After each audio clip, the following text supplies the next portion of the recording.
बुलेटिनची सुरुवातच एका ब्रेकिंग न्यूजनं। या निवडणुकीतली महामुलाखत। पंतप्रधान नरेंद्र मोदींची मराठी न्यूज चॅनलला पहिली मुलाखत।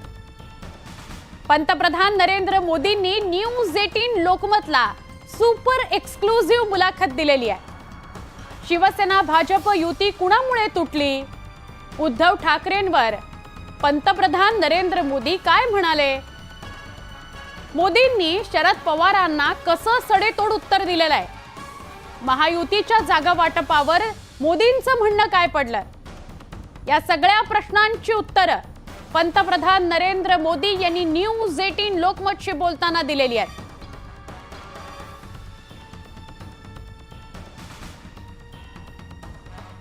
या निवडणुकीतली सगळ्यात मोठी मुलाखत, महामुलाखत ज्याला आपण म्हणू शकतो। पंतप्रधान नरेंद्र मोदींनी पहिल्या मराठी न्यूज चॅनलला मुलाखत दिली आहे। न्यूज 18 लोकमतशी सगळ्या मुद्द्यांवर पंतप्रधान नरेंद्र मोदी बोलले। शिवसेना भाजप युती कुणामुळे तुटली? उद्धव ठाकरेंवर पंतप्रधान नरेंद्र मोदींचं म्हणणं काय आहे?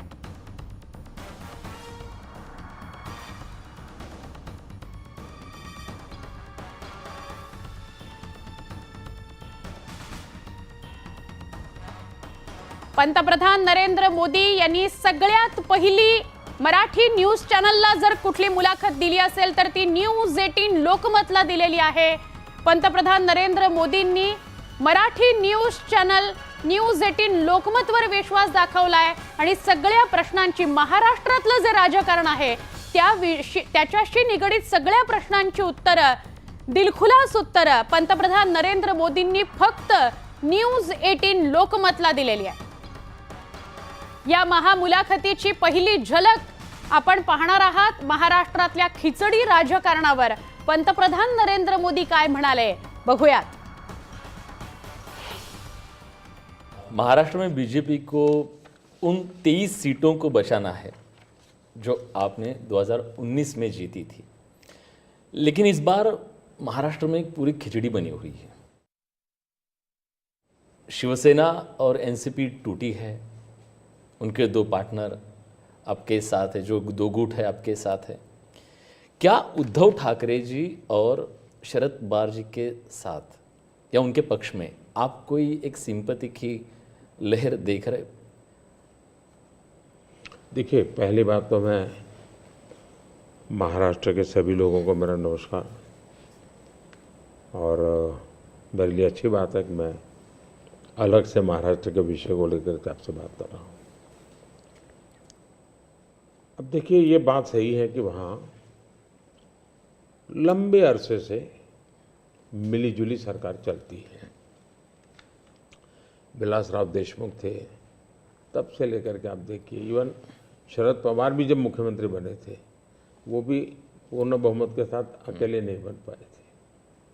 दूसरा, महाराष्ट्र का दुर्भाग्य रहा है कि लंबे अरसे से 5 साल तक कोई एक मुख्यमंत्री रहा नहीं है। एक भी व्यक्ति 5 साल में, देवेंद्र फडणवीस पहले व्यक्ति थे लंबे अरसे के बाद जो एक पूरा कार्यकाल मुख्यमंत्री रहे और पूरी सरकार बेदाग रही, पूरी सरकार लोगों का भला करने वाली सरकार रही। अब सिंपैथी हमारे साथ होनी चाहिए। महाराष्ट्राच्या राजकारणाविषयी तुमच्याशी बोलताना आनंद होतोय अशी वाक्य होती पंतप्रधान नरेंद्र मोदींची। काँग्रेसच्या जाहीरनाम्यावर सुद्धा पंतप्रधान नरेंद्र मोदींनी जोरदार हल्लाबोल केलेला आहे। न्यूज 18 लोकमतवर, फक्त न्यूज 18 लोकमतवर तुम्ही ही सुपर एक्सक्लुझिव्ह पंतप्रधान नरेंद्र मोदींची मुलाखत बघणार आहात। काँग्रेस मुस्लिम तुष्टीकरणाचं राजकारण करत असल्याचा आरोप पंतप्रधान नरेंद्र मोदींनी केलाय। सगळ्यात पहिलं मराठी न्यूज चॅनल जिथे या लोकसभा निवडणुकांच्या पार्श्वभूमीवर तुम्ही न्यूज 18 लोकमतवर पंतप्रधान नरेंद्र मोदींची एक्सक्लुझिव्ह महामुलाखत बघणार आहात। ही पूर्ण मुलाखत आम्ही तुमच्यापर्यंत पोहोचवणार आहोत। आता मात्र काही ठराविक प्रश्नांची उत्तरं त्यांनी काय दिली, जी अत्यंत महत्त्वाचे प्रश्न आहेत, महाराष्ट्राशी निगडित प्रश्न आहेत, ते प्रश्न आणि त्याची उत्तरे घेऊन आम्ही तुमच्यापर्यंत आलोय. न्यूज 18 ग्रुपचे editor in chief Rahul Joshi यांनी विचारलेल्या प्रश्नावर पंतप्रधान नरेंद्र मोदी काय म्हणाले बघूयात. 2006 का एक वीडियो जो वायरल हो रहा है जिसमें मनमोहन सिंह जी ने कहा है कि गरीब मुसलमानों का पहला अधिकार रिसोर्सेज पर है, ये उन्होंने साफ कहा है. आपने उसको मैनिफेस्टो में भी ये बात पॉइंट आउट की है कि ओबीसी रिजर्वेशन का जो है पार्ट लेकर वो मुसलमानों को दे देना चाहेंगे और 2004 से 2014 के बीच में उन्होंने 4-5 बार ऐसा करने की कोशिश की भी है. अरे भाई, ये तो बड़ा इंटरेस्टिंग सवाल आपने पूछा है. जरा मेरा जवाब लंबा हो जाएगा, लेकिन देश के लिए मुझे बताना पड़ेगा. बताइए. आप कांग्रेस का इतिहास देख लीजिए. 90 के दशक से ये मांग उठी है देश में. समाज का एक बहुत बड़ा तबका है जिसको लगता था कि हमारे लिए कुछ होना चाहिए, उसके लिए आंदोलन हुए हैं. 90 से पहले कांग्रेस ने पूरी तरह इस बात को खारिज कर दिया, उसका विरोध किया, उसको दबाने की कोशिश की है. यानी 90 के पहले का उनका दशक है. फिर उनको जितनी भी कमीशन बने, जितनी कमेटियां बनाई, उसके भी रिपोर्ट्स ओबीसी के विचार के पक्ष में आने लगे. अब उनके सिफारिशों को भी वो नकारते रहे, रिजेक्ट करते रहे, दबाते रहे.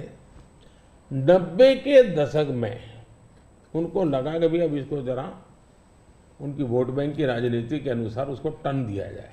उन्होंने पहला पाप किया 90s के दशक में कर्नाटका में उन्होंने धर्म के आधार पर, आपको याद होगा, कर्नाटका में उन्होंने धर्म के आधार पर मुसलमानों को ओबीसी घोषित कर दिया. यानी देश के ओबीसी को नकारना, उस विचार को दबाना, उस विचार को रिजेक्ट करना, लेकिन राजनीति खातर मुसलमानों को ओबीसी घोषित कर देना. केंद्र से कांग्रेस गई. 2004 तक ये प्लान ठप रहा, उनका इरादा पक्का नहीं हुआ. 2004 में वो फिर आए, तो आते ही आंध्र में मुस्लिम को ओबीसी कोटा ये देना तय कर लिया. मामला कोर्ट में जाके उलझ गया. अब ओबीसी के 27% जो आरक्षण मिला हुआ है, भारत के संसद ने दिया है, संविधान के मूलभूत भावना के प्रकाश में दिया है. 27% शहद लगाने की उन्होंने तैयारी कर दी, डाका डालने की कोशिश की. 2006 में नेशनल डेवलपमेंट काउंसिल की मीटिंग हुई थी, एनडीसी की. मनमोहन जी के बयान पर बहुत बड़ा हंगामा हो गया. 2 साल कांग्रेस पूरी चुप रही. 2009 के घोषणा पत्र में फिर से इसका जिक्र किया. 2011 में कैबिनेट नोट है इसका. 2011 के कैबिनेट नोट में ओबीसी के 27% हिस्सा डाका डाल करके उसमें से मुसलमानों को दे देना उन्होंने तय किया. जी, पंतप्रधान नरेंद्र मोदींची चुकवू नये आणि सगळ्यांनी पाहायलाच हवी अशी ही सगळ्यात मोठी महामुलाखत तुम्ही बघू शकता उद्या रात्री 9 वाजता फक्त न्यूज 18 लोकमतवर. ऐतिहासिक निवडणुकीतली ऐतिहासिक मुलाखत मराठी न्यूज चॅनलच्या जगात पहिल्यांदाच पंतप्रधान मोदी सुपर एक्सक्लुसिव्ह सोमवार रात्री 9 वाजता फक्त न्यूज 18 लोकमतवर.